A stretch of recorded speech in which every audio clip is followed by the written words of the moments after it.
સુરેન્દ્રનગર જીરાનું પાકનું વાવેતર કરનાર ખેડૂતોને રાતા પાણીએ રોવાનો વારો આવ્યો છે। આપણે જણાવી દઈએ કે જ્યારે જીરામાં સુકારાનો ખતરો વધ્યો છે, વાતાવરણમાં ફેરફારના પગલે જીરાના પાક પર ગંભીર અસર સર્જાઈ હતી।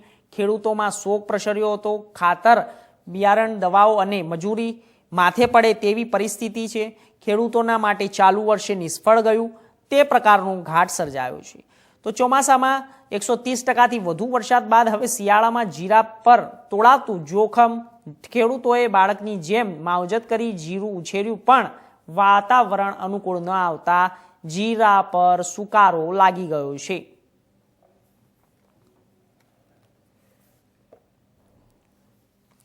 તો આપણે જણાવી દઈએ કે અત્યારે હાલ ખેડૂતોની હાલત કફોડી બની રહી છે। સુરેન્દ્રનગર જીરાનું પાકનું જે વાવેતર છે તે ખેડૂતોને રાતા પાણીએ રોવાનો વારો આવ્યો છે। જીરામાં સુકારાનો ખતરો વધી ગયો છે, વાતાવરણમાં ફેરફાર પણ થઈ ગયો છે, તેના કારણે આ પગલું લેવામાં આવ્યું છે। જીરાના પાક પર ગંભીર અસર સર્જાઈ છે, ખેડૂતોમાં શોક પ્રસર્યો છે। ખાતર, બિયારણ, દવાઓ અને મજૂરી માથે પડે તેવી પરિસ્થિતિઓ છે। તો ખેડૂતોના માટે ચાલુ વર્ષે હવે નિષ્ફળ ગયું હોય તે પ્રકારનો પણ ઘાટ સર્જાયો છે। ચોમાસામાં 130%થી વધુ વરસાદ બાદ હવે શિયાળામાં જીરા પર તોળાતું જોખમ, ખેડૂતોએ બાળકની જેમ માવજત કરી હતી જીરાની અને ઉછેર્યું હતું, પણ વાતાવરણ અનુકૂળ ન આવતા જીરા પર સુકારો લાગવા પામ્યો છે અને ખેડૂતોને ભારે નુકસાન વેઠવાનો વારો આવ્યો છે।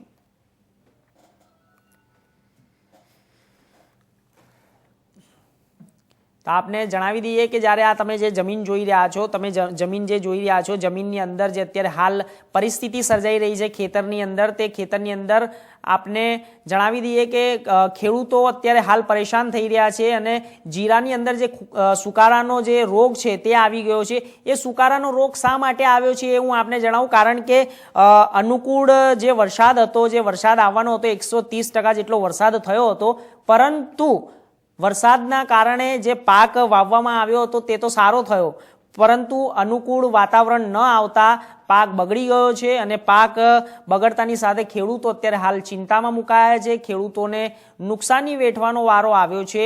આપને જણાવી દઈએ કે હાલ તમે અત્યારે ખેતર જોઈ રહ્યા છો, ખેતરની અંદર જે લણણી થઈ રહી છે તેની અંદર ખેડૂતો જે જમીનની જગ્યા બતાવી રહ્યા છે, જે જગ્યાની અંદર જે સુકારાનો રોગ પ્રસરી રહ્યો છે, આ રોગ જે પ્રસર્યો છે તે જીરાની અંદર પ્રસરી ગયો છે। જે જીરું આપણે ખાવાની અંદર યુઝ કરીએ છીએ, જીરું જે દરેક ઘરની અંદર, કિચનની અંદર, રસોડાની અંદર જીરું ઉપયોગ થાય છે અને જીરાનો જે ખૂબ મહત્વનો ભાગ હોય છે। જીરું આપણે દરેક શાકભાજી જે બનાવતા હોઈએ છીએ ઘરની અંદર, તેની અંદર જીરું નાખતા હોઈએ, પરંતુ આ વખતે જીરાના પાકના જે ખેડૂતો છે તે ખેડૂતોને હવે રોવાનો વારો આવ્યો છે, રાતા પાણીએ રોવાનો વારો આવ્યો છે। જીરાની અંદર જે સુકારાનો જે રોગ છે તે વધી ગયો છે। એટલે કે કહી શકાય કે વાતાવરણમાં ફેરફાર, પલટો, અનેક પરિબળો સર્જાયા છે। તેના માટેના જે આપણે વાત કરીએ છીએ કે આવી પરિસ્થિતિ હાલ ખેડૂતોની જે થઈ રહી છે, તો એ ખૂબ જ દુઃખનીય છે પરિસ્થિતિ અને ખેડૂતોને પણ રાતા પાણીએ રોવાનો વારો આવ્યો છે। એટલે ઘણી બધી એવી પરિસ્થિતિઓ છે કે જેના કારણે જમીનની અંદર પણ એની ફળદ્રુપતા અને તેના લઈને આધારે ઘણા બધા પરિબળો સામે આવી રહ્યા છે। અત્યારે જીરામાં મોટું નુકસાન છે, ચરમાની અસર છે, એટલે પાકમાં મોટું નુકસાન છે। 10% પણ પાક થાય એવું નથી લાગતું। મોંઘી દવાઈઓ, મોંઘા ખાતર, બિયારણ, પાણી આ બધું કરવા છતાં એમ કે પાક નિષ્ફળ જવાની 100% એમ કે શક્યતા છે। તો આવા સમય એમ કે સરકાર અમને સહાય આપે એવી સરકાર તરફથી એમ કે માગણી છે અમારી। ને ચોમાસાના પણ હજી કોઈ સહાય આવી નથી। જે ધોવાણ માટે સરકારે મંજૂર કરેલા, પણ તે એમ કે વાતોમાં બધું રહ્યું છે, કોઈને સહાય હજી મળી નથી। તો તે પણ એમ કે સહાય આપે એવી સરકાર સામે અમારી માંગણી છે। સુરેન્દ્રનગરના ખેડૂતોને રાતા પાણીએ રોવાનો વારો આવ્યો છે। પહેલા તો સિઝનનો 130% જેટલો વરસાદ પડ્યો હતો, તેના કારણે કપાસના પાક ઉભા બરી ગયા હતા। હજી તેની તો પાક સહાય નુકસાનની સહાય મળી નથી।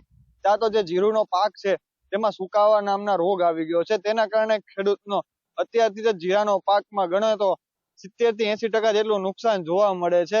હવે ખેડૂતો પેલા મોંઘા બિયારણો હોય, 9-9 હજાર રૂપિયાના મણના બિયારણો હોય, અત્યારે જોવામાં આવે તો 5 થી 4 વીઘા જમીનમાં 1 મણ જેટલું જીરું નીકળે તેવી પરિસ્થિતિનું નિર્માણ થયું છે। જીરાનો પાક સુકાઈ ગયો છે, જાણે ખેતરમાંથી જીરાનો પાક જ નીકળી ગયો હોય તેવી જમીન થઈ ગઈ છે. હવે ખેડૂતોની માંગ છે કે તેમને થોડી ઘણી સહાય મળે, તો તેમને પરિસ્થિતિ જે આખું વર્ષ નબળી ગયું છે તેમાં થોડાક ઉભા